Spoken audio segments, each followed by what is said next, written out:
Gloire à Dieu. Ce matin, je vous invite à ouvrir la parole de Dieu dans le livre de Néhémie. Néhémie. Et ce matin, on va parler comme thème principal le jeûne et prière de Néhémie. Néhémie, donc chapitre 1, versets 1 à 4. On ne va pas commencer la lecture. Parole de Néhémie, fils de Hakalia, au mois de Kisleu, la 20e année, comme j'étais à Suse, dans la capitale, Hanani, l'un de mes frères, et quelques hommes arrivèrent de Juda. Je les questionnais au sujet des Juifs réchappés, qui étaient restés de la captivité, et au sujet de Jérusalem. Ils me répondirent, ceux qui sont restés de la captivité sont là dans la province, au comble du malheur et de l'opprobre. Les murailles de Jérusalem sont en ruine, et ses portes sont consumées par le feu. Lorsque j'entendis ces choses, je m'assis, je pleurais, et je fus plusieurs jours dans la désolation. Je jeûnais, et je priais devant le Dieu des cieux. Amen. Nous aurons l'occasion, au fur et à mesure du message, de voyager un peu dans le livre de Néhémie. Pour ça, vous pouvez garder vos Bibles ouvertes. Donc nous voyons qu'à travers le personnage de notre lecture, donc Néhémie, nous allons voir comment Dieu a exaucé la prière suite aux jeûnes et prières qu'il s'est imposés.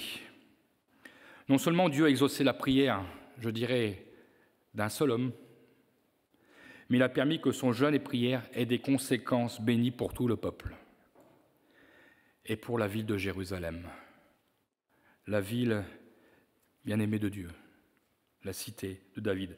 Avant de voir ce qui a poussé Néhémie à jeûner et à prier, voyons simplement que signifie jeûner et prier et pourquoi cela fait partie de la vie des chrétiens. Premièrement, le jeûne et prière est biblique et concerne tous les chrétiens. Le jeûne, comme nous l'appelons, est l'abstinence de toute nourriture pendant une période donnée. D'ailleurs, le terme en hébreu que je ne vous citerai pas parce qu'il est imprononçable, veut dire couvrir la bouche. Donc nous voyons que le jeûne est l'abstinence de toute nourriture. Et son efficacité réside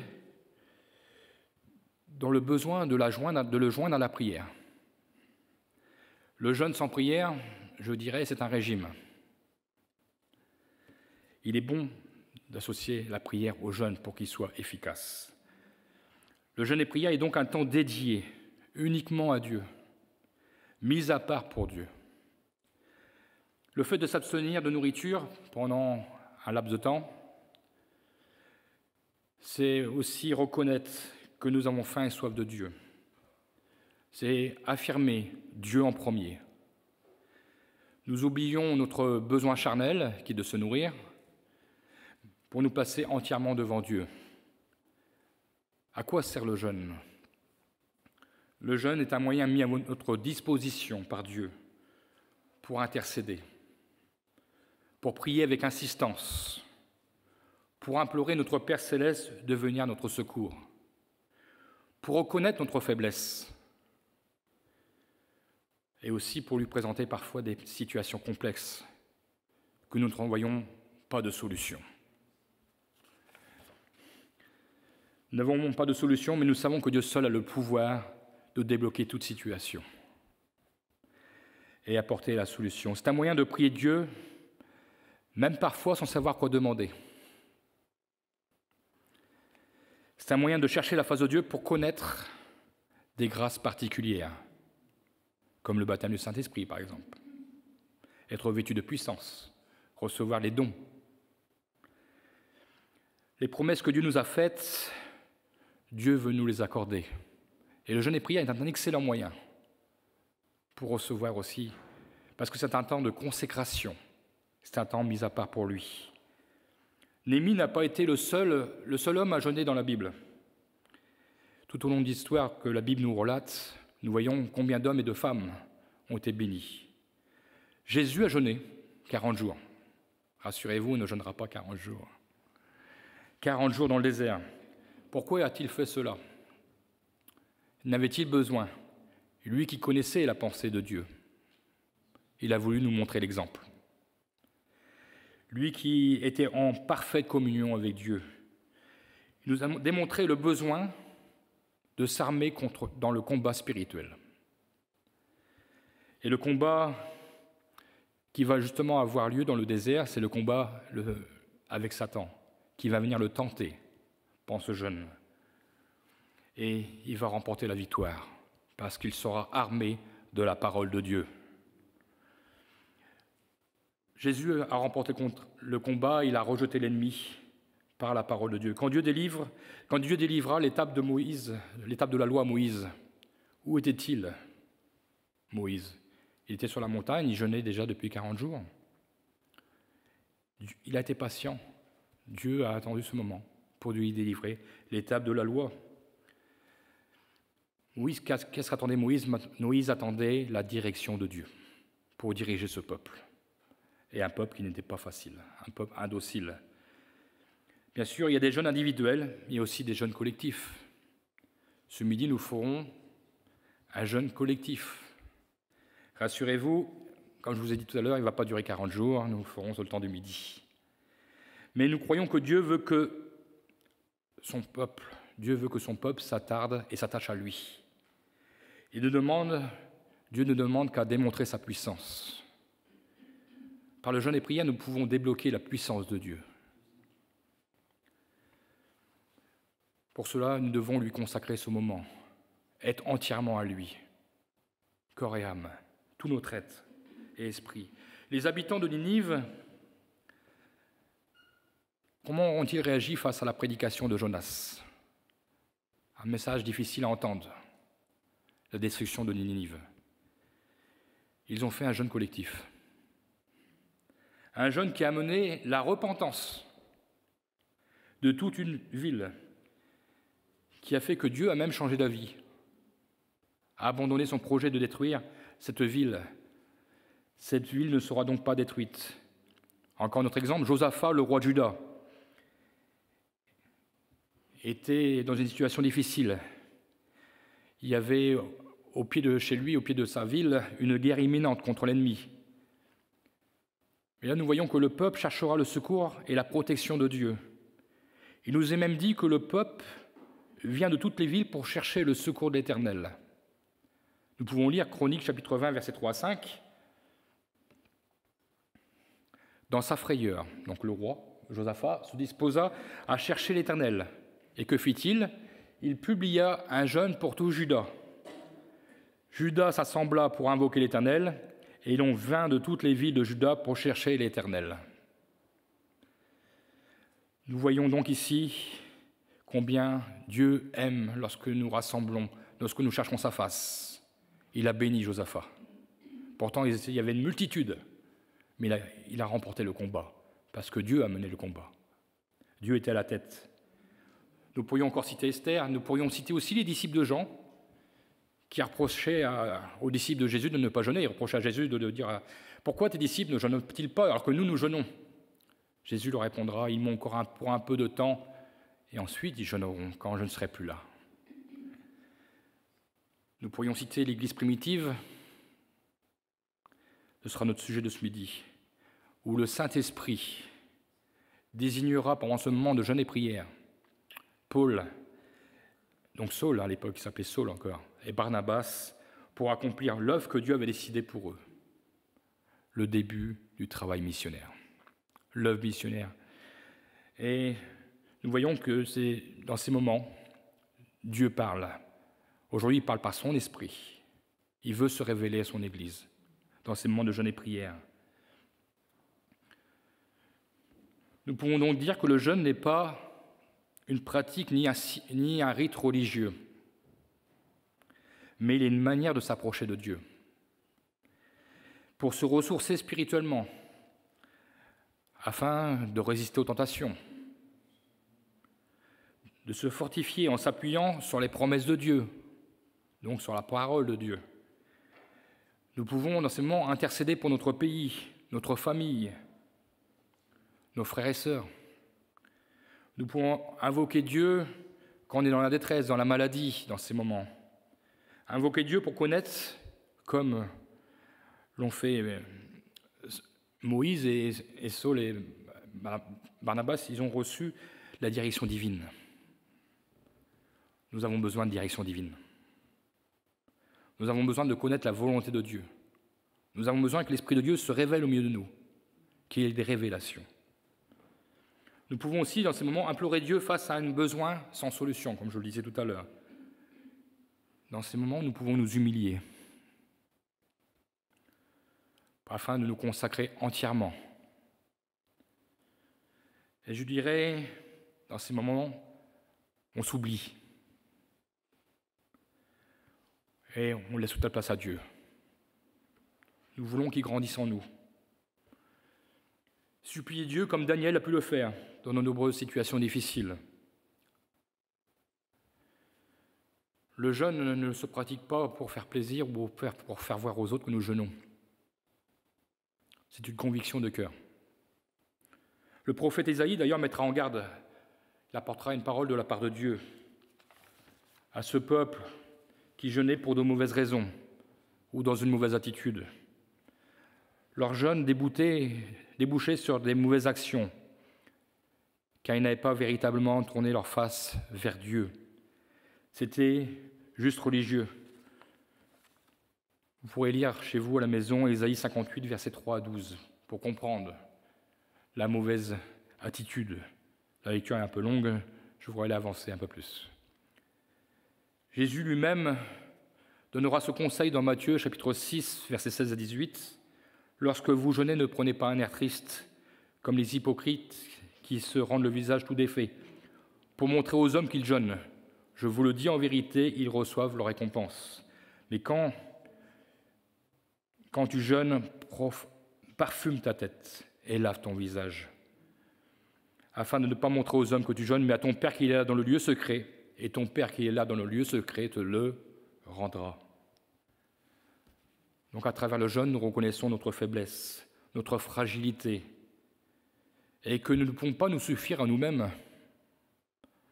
Nous avons besoin de cette dépendance avec Dieu. Nous avons réellement besoin de Dieu à chaque instant de notre vie. Nous sommes et nous nous réunissons dans ces moments de jeûne et prière pour nous renouveler, pour ranimer notre zèle, pour être comblés dans l'esprit. Et nous voulons aussi dire au Seigneur, à notre Dieu, que notre engagement, renouveler notre engagement vers lui. Et non seulement envers lui, mais envers toute son œuvre. Parce que nous aimons l'œuvre de Dieu. Maintenant que nous avons expliqué un peu ce que c'était le jeûne, revenons au personnage de notre méditation, qui est Néhémie. Néhémie était un homme de Dieu. Un homme qui craignait Dieu. Et je pourrais dire qu'il est sensible aux choses de Dieu. Il apprend qu'une délégation d'hommes arrive de Jérusalem. Il s'empresse de se renseigner au sujet de ce qu'ils ont vu à Jérusalem et quel est l'état de la ville. Pour rappel, le peuple de Juda était en exil, en captivité, dans le royaume de Perse. Et cela faisait plus de 140 ans que cela durait. Il y avait ce petit reste des réchappés qui vivaient encore dans Jérusalem. Mais la parole de Dieu nous le relate, ils vivaient dans le malheur et l'opprobre. Jérusalem avait été détruite, les murailles avaient été affaissées, les portes brûlées, la ville n'était plus en sécurité. Elle était la proie de tous les peuples aux alentours. Il y avait bien eu un départ de zèle, un départ de réveil, je voyais bien, avec Esdras, notamment le scribe. Mais cela faisait déjà 70 ans qu'Esdras était parti pour reconstruire le temple. La reconstruction du temple a bien eu lieu, mais avec le temps, l'élan de reconstruction s'est arrêté. Ils n'ont pas persévéré dans le réveil et se sont laissés écraser, abattre par les circonstances difficiles et défavorables. Au récit de ces événements, Néhémie est atteint en plein cœur. Au verset 4, il nous dit « Lorsque j'entendis ces choses, je m'assis, je pleurai, et je fus plusieurs jours dans la désolation. Je jeûnais et je priais devant le Dieu des cieux. Pourtant, Néhémie avait une bonne place. Il était près du roi, en Perse, une situation confortable. Il était chanson du roi, c'est celui qui donnait le vin au roi. Qu'avait-il besoin de se soucier de ce qui se passait à Jérusalem? Il aurait pu dire, de toute façon, je suis en captivité. Pourquoi dois-je m'alarmer? Mais Néhémie aimait Dieu et aimait la ville de Dieu. Il était accablé par le malheur. Pourtant, il pouvait vivre tranquillement sa vie. Simplement, il aurait pu se réfugier derrière les conséquences de la vie. Peut-être même il aurait pu dire, est-ce que c'est de ma faute si Jérusalem est dans cet état? L'ennemi n'était pas indifférent aux sort réservé à Jérusalem. Il savait que cette ville, Jérusalem, était chère aux yeux de Dieu. Néhémie prit à cœur de se placer devant Dieu. Il avait ce fardeau qui le pesait. Je vous ai même dit qu'il en était ému aux larmes. Il a maintenant en vision cette ville dévastée, délabrée. Et c'est un fardeau qui ne le quittera plus, tant que Dieu ne lui aura pas donné sa réponse, sa direction. Car Néhémie, donc, a la douleur, il a le fardeau, mais il ne sait pas ce qu'il doit faire véritablement. Quelle est la solution? Et comme il ne connaît pas la solution, il se place dans le jeûne et prière devant Dieu. Tout au long de la prière qui se déroule du verset 5 à 11, nous ne l'avons pas lu, mais nous allons le voir au fur et à mesure, à aucun moment il ne va dicter à Dieu ce qu'il doit faire, ni de ce qu'il pourrait faire. La seule action qu'il peut faire, c'est de prier. La prière de Néhémie révèle pleinement sa personnalité, révèle sa foi en Dieu. Vous voyez, le premier verset, il commence par l'adoration, le prosternement devant la grandeur de Dieu, la sainteté de Dieu, sa miséricorde. Il dira ô Éternel Dieu des cieux, Dieu grand et redoutable, toi qui gardes ton alliance et qui fais miséricorde à ceux qui t'aiment et qui observent tes commandements. Vous voyez ici, il n'a pas oublié Dieu. Il sait que Dieu est fidèle. Il adore Dieu à travers de dire qu'il est grand et redoutable. Mais nous voyons aussi qu'il a gardé la parole de Dieu, il a gardé les commandements de Dieu. La prière efficace nous place toujours notre juste position vis-à-vis de Dieu. C'est-à-dire nous sommes bien petits devant lui, devant sa face. Il est grand et redoutable. Si nous vivons, si nous subsistons aujourd'hui, ce n'est que par la grâce de Dieu. Et nous voyons que Néhémie, cette position, l'amène dans une position d'humilité.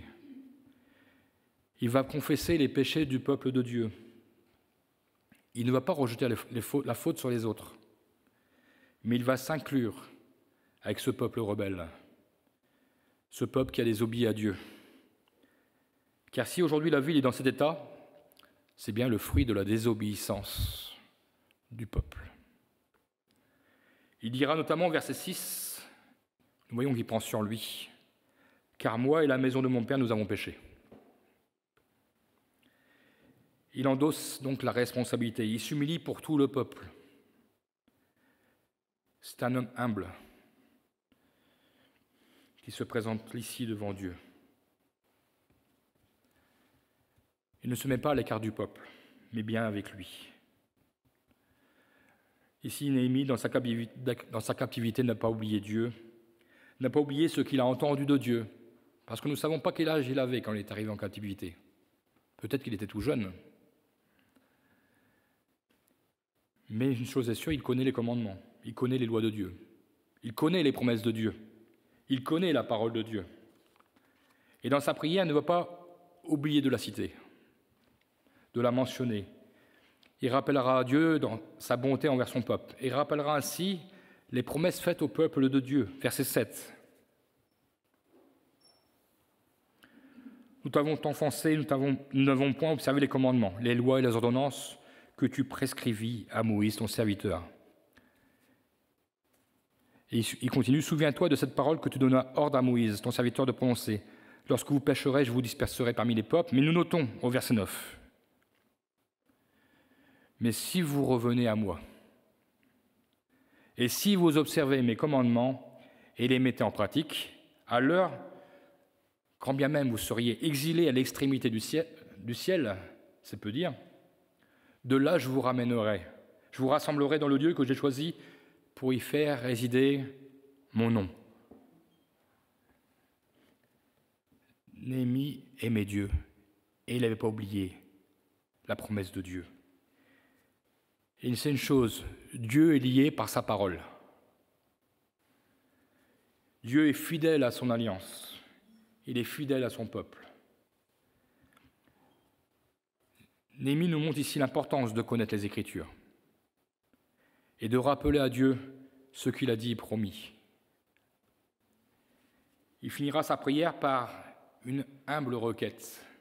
« Donne aujourd'hui du succès à ton serviteur et fais-lui trouver grâce devant cet homme. » Cet homme n'était autre que le roi, Artaxerxès, le roi de Perse. On pourrait penser à cet instant que Néhémie a une idée derrière la tête,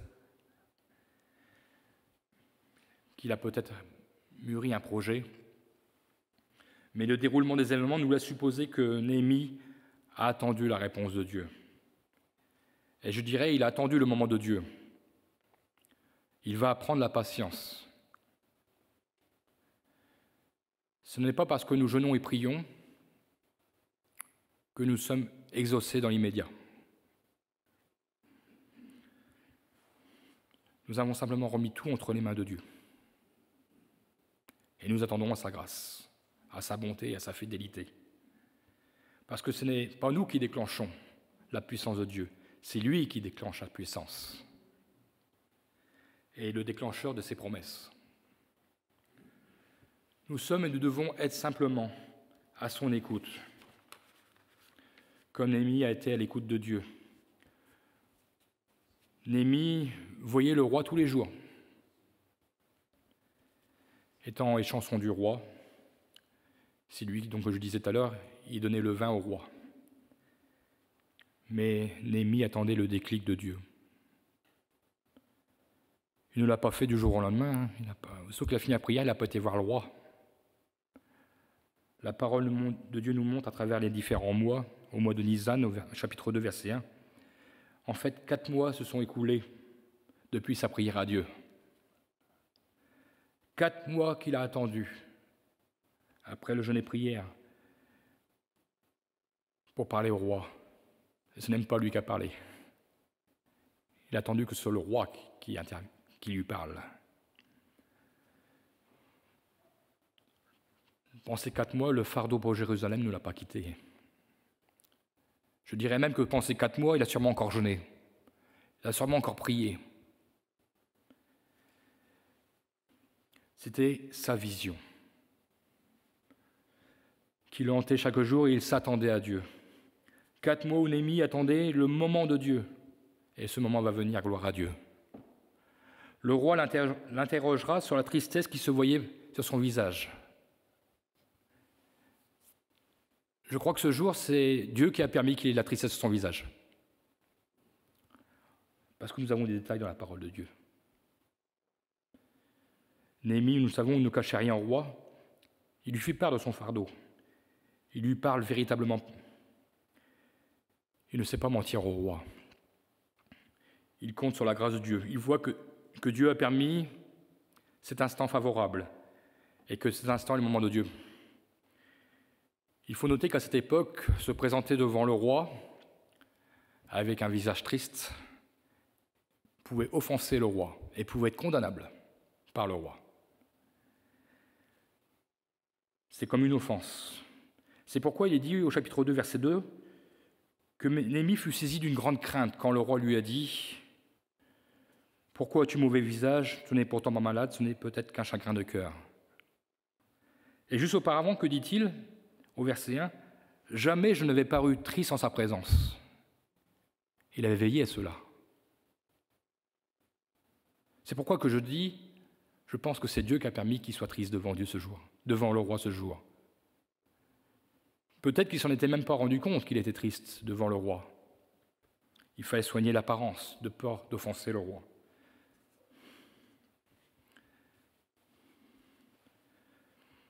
Par la réponse du roi, Dieu va ouvrir une brèche et va entrevoir l'exaucement de la prière de Néhémie. Le roi lui dira : « Que demandes-tu » Quand nous lisons cela au verset 4 du chapitre 2, nous constatons là encore que Néhémie a dû prendre un petit temps pour répondre au roi. Or, le temps de ne pas être long. Car il nous est dit : « Je priai le Dieu des cieux. » Et ensuite, je répondis au roi. Je crois que cette prière, ce fut une prière SOS. Une prière courte dans son cœur. Une prière que bien souvent nous formulons dans des situations difficiles ou que nous nous retrouvons dans une mauvaise situation. Une prière comme nous pourrions dire : « Seigneur, aide-moi. Seigneur, secours-moi. Seigneur, sois avec moi. » Aujourd'hui, on dirait Néhémie était connecté à Dieu. La requête de l'envoyer reconstruire Jérusalem, nous voyons par la suite, a été acceptée par le roi. Parce que Néhémie dira son fond de pensée, lui donner d'aller à Jérusalem pour rebâtir. C'était ambitieux, hein ? Un seul homme pour rebâtir Jérusalem. Mais conduit par Dieu, rien n'est impossible. Et nous voyons que quand le roi lui a permis d'aller à Jérusalem, ça a débloqué encore autre chose. La foi de Néhémie s'est enhardie. Il va se permettre de demander des lettres avec le cachet du roi pour le laisser aller en Juda et afin qu'ils obtiennent les autorisations de passage. Et il demandera même une lettre pour obtenir du bois pour reconstruire la ville. Il vient d'avoir un premier exaucement, il continue. Maintenant, la voie est ouverte. Il se dit : Dieu est avec lui. Il n'y a plus de doute, Dieu est avec moi. Il va me donner ce que je veux. Tout ce qu'il demanda au roi lui fut accordé. Il rendra même grâce notamment à Dieu. Nous le voyons dans le chapitre 2, verset 8, à la fin. Il dira : La bonne main de mon Dieu était sur moi. Dieu a exaucé Néhémie. Dieu a permis à Néhémie de reconstruire Jérusalem. Mais ce n'est que le début de multiples bénédictions pour tout ce peuple. Et rappelons-le, ce sont les conséquences du jeûne et prière d'un seul homme. Dieu a déployé toute sa puissance, car il a entendu le cri de cet homme. Il a vu la position de Néhémie dans son cœur. Il a vu qu'il a pris la tristesse de Dieu sur lui. Il a compris la tristesse de Dieu. Il a compris le fardeau de Dieu. Il se l'est approprié. Est-ce que nous comprenons parfois que Dieu peut être triste ? Est-ce que nous comprenons le fardeau de Dieu ? Est-ce que nous sommes prêts à nous passer devant Dieu dans ce jeûne et dans la prière pour le comprendre ? Pour faire nôtre son fardeau ?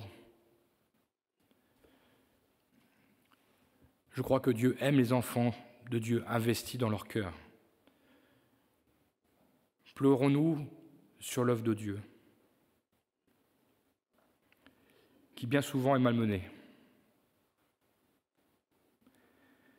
Est-ce que nous avons encore la bonne vision de l'œuvre de Dieu, du plan de Dieu ? Pas seulement pour nous, mais pour son Église. Sommes-nous prêts à jeûner pour cela ? Voulons-nous être ces Néhémies qui disons au Seigneur : J'irai, envoie-moi. Arrivé à Jérusalem, là encore 3 mois au minimum de route, le zèle de Néhémie n'a pas baissé, bien au contraire. Et en plus, il était escorté par les chefs de l'armée et par des cavaliers que le roi lui avait donnés. Ici, nous voyons une petite différence avec Esdras. Esdras avait refusé l'escorte du roi, mais Néhémie l'a accepté. Si Dieu lui donne, il le prend. La tâche n'était pas simple pour autant.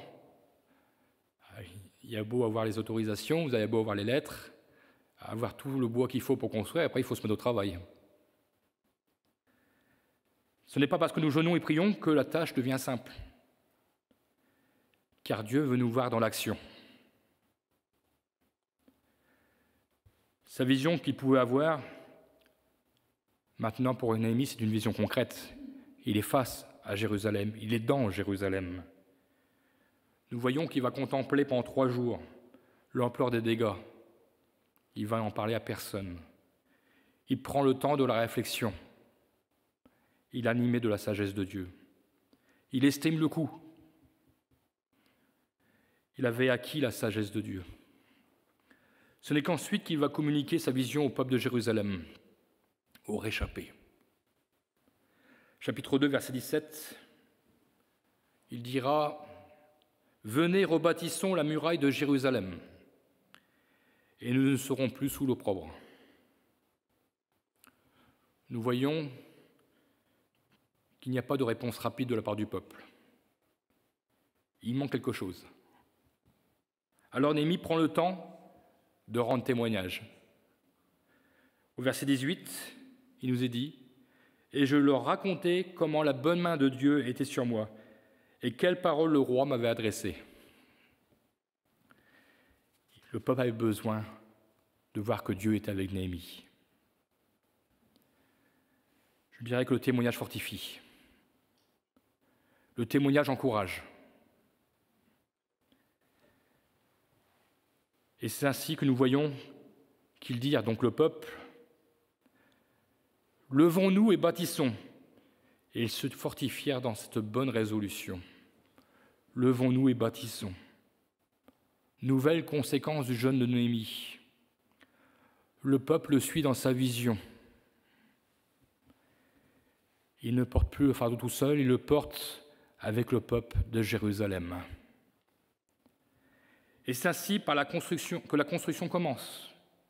Et là encore, pas sans difficulté. Ah, difficile l'œuvre de Dieu, hein, quand on marche avec Dieu, c'est difficile. Ils rencontrèrent des opposants, cherchant à les démobiliser, à les démotiver. Mais à chaque fois, Néhémie les ramenait à sa vision. Il les encourageait. Chapitre 4, verset 14. Néhémie va leur apprendre le combat, leur apprendre à ne compter que sur lui, que sur Dieu, à ne pas dépendre, à ne pas se laisser intimider par les ennemis.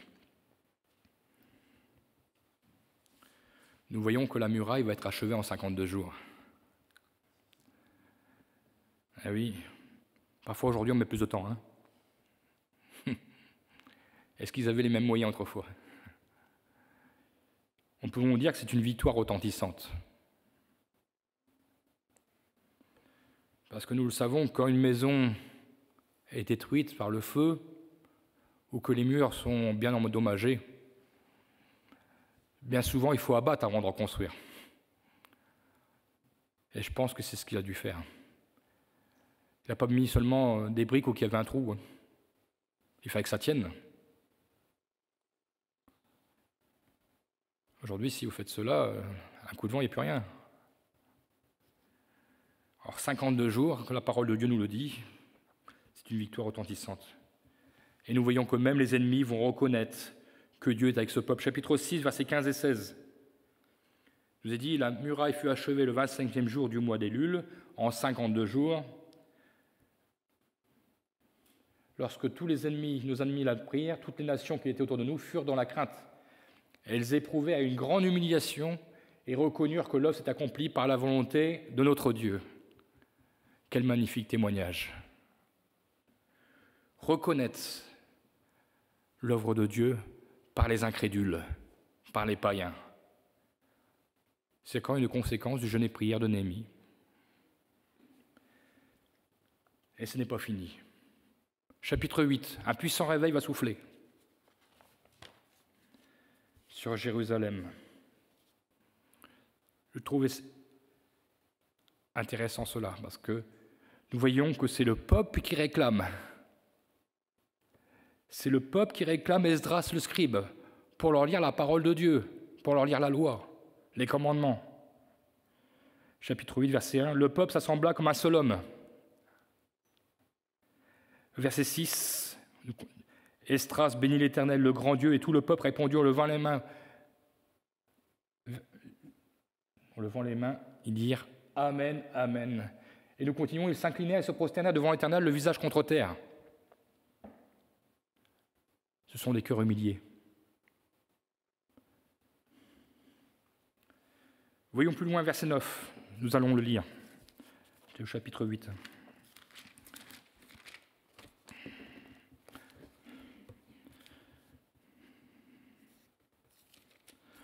Donc, chapitre 8, verset 9. Néhémie, le gouverneur, Esdras, le sacrificateur, et le scribe, et les Lévites qui enseignent le peuple, dirent à tout le peuple ce jour est consacré à l'Éternel votre Dieu. Ne soyez pas dans les désolations et dans les larmes. Et il nous est dit car tout le peuple pleurait en entendant les paroles de la loi.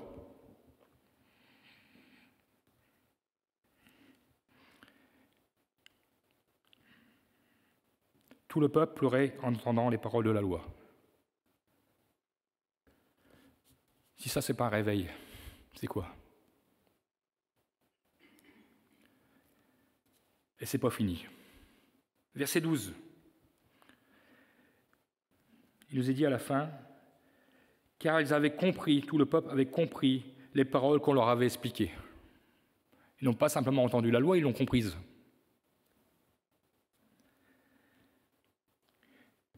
Et nous voyons qu'ils firent cela pendant 7 jours. Et le 8e jour, que se passa-t-il? Le réveil spirituel. Vu l'état de leur cœur, ça ne pouvait qu'arriver. Être dans l'humilité. Écouter la parole, pleurer à la parole de Dieu. Reconnaître leur état de pécheur.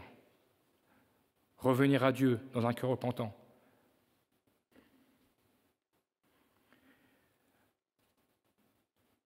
On peut dire ici que Néhémie a transmis la notion du jeûne.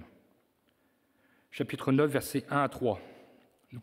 Le 24e jour du même mois, les enfants d'Israël s'assemblèrent, revêtus de sacs et couverts de poussière pour la célébration d'un jeûne. Alors ce midi, ne vous inquiétez pas, vous ne prendrez pas le sac ni la poussière. Il n'y a pas de poussière dans la maison de Dieu, le ménage est fait régulièrement. Mais nous lisons. Ceux qui étaient de la race d'Israël s'étaient séparés de tous les étrangers, se présentèrent et confessèrent leurs péchés et les iniquités de leurs pères. Lorsqu'ils furent placés, on lut dans le livre de la loi de l'Éternel leur Dieu, pendant un quart de la journée et pendant un autre quart, ils confessèrent leurs péchés et se prosternèrent devant l'Éternel leur Dieu. C'est pas une heure, hein? Un quart de journée. Tout à l'heure, je ne l'ai pas dit, mais c'est du matin jusqu'à la moitié de la journée, lorsque tout le peuple venait écouter la parole de Dieu. Le jeûne a déclenché la repentance des cœurs, la confession des péchés. Ce peuple était prêt à porter le fardeau de Dieu et à vivre non plus par eux-mêmes, mais pour Dieu. Lorsque je vois toutes ces bénédictions, je me dis, et si Néhémie n'avait pas jeûné et prié au départ, s'il n'avait pas eu à cœur l'œuvre de Dieu, tout cela n'aurait-il pas eu lieu?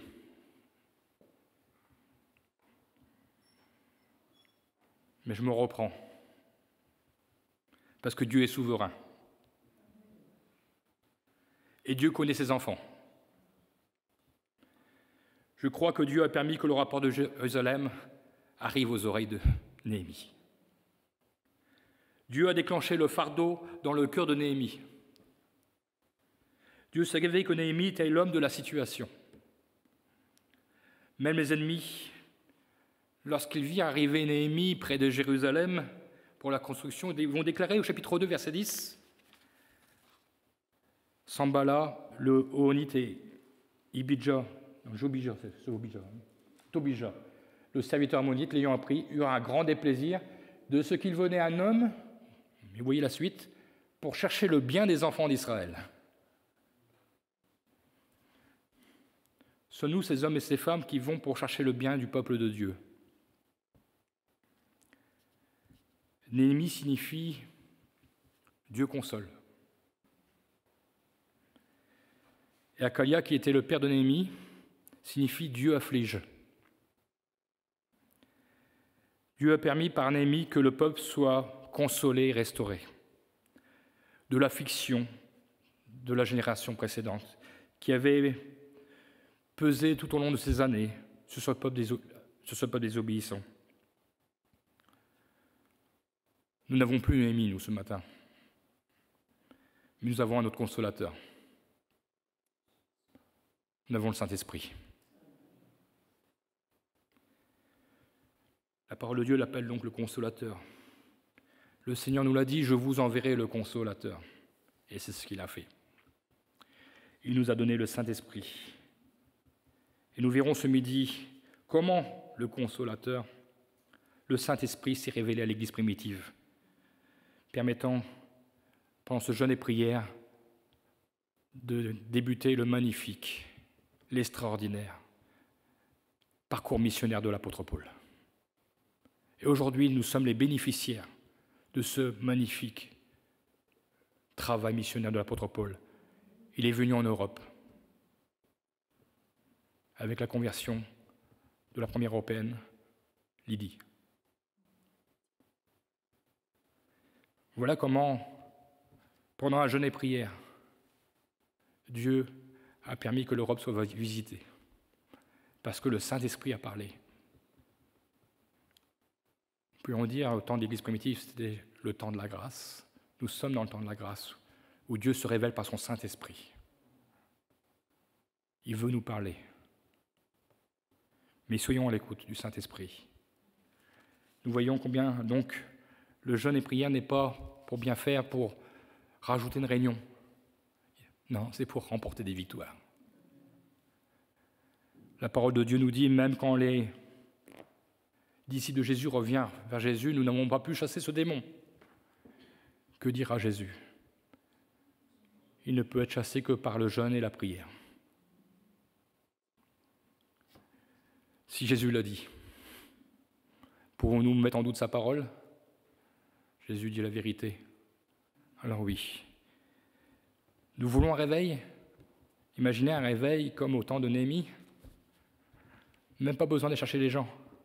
Les personnes, ils sont venus d'eux-mêmes, rassemblés, ensemble, d'un seul homme. On sera obligé de le faire dehors. Ce sera une belle bénédiction. Mais pour cela, il faut que, pour que l'Église, pour que le peuple se réveille, il faut des Néhémies réveillés. Il faut qu'on soit réveillé, premièrement, pour accepter la tâche que Dieu veut nous confier. Néhémie a relevé le défi. Quand Dieu l'a exaucé, peut-être s'est dit, bon, le Seigneur va m'accorder des hommes, ils vont faire le travail à ma place. Non, Néhémie a fait le travail. Bien sûr, il a été accompagné. Et lorsque nous lisons, ce sera peut-être un autre message plus tard, lorsque nous lisons la façon que la construction s'est faite, combien les dons ont été mis en avant, combien le travail a été minutieusement préparé. Il y a tellement de leçons de recevoir du livre de Néhémie. Déjà ici, il travaillait 2 par 2. Il travaillait avec l'arme dans la ceinture pour pouvoir se défendre et combattre en même temps et construire. Ce n'est pas que seul Seigneur nous appelle aujourd'hui. Construisons en gardant les armes spirituelles pour combattre l'ennemi. Nous devons relever des défis. Alors, si nous pouvions simplement n'avoir que quelques Néhémies, ou être simplement tous des Néhémies, alors, un seul homme a permis beaucoup de choses. Imaginez. Dieu Tout-Puissant, ne le limitons pas. Que son nom soit glorifié. Amen. Jésus, mon Dieu, merci au Saint-Esprit d'avoir encore la possibilité aujourd'hui d'entendre les révélations de Dieu à travers le Saint-Esprit, d'entendre, Seigneur mon Dieu, ce que tu as à nous dire. Merci pour cet homme de Néhémie. Je ne crois pas qu'il ne savait le résultat de son jeûne et prière à l'avance. mais tu as permis qu'il passe par la douleur. Tu as permis qu'il passe par la tristesse, par ce fardeau à porter.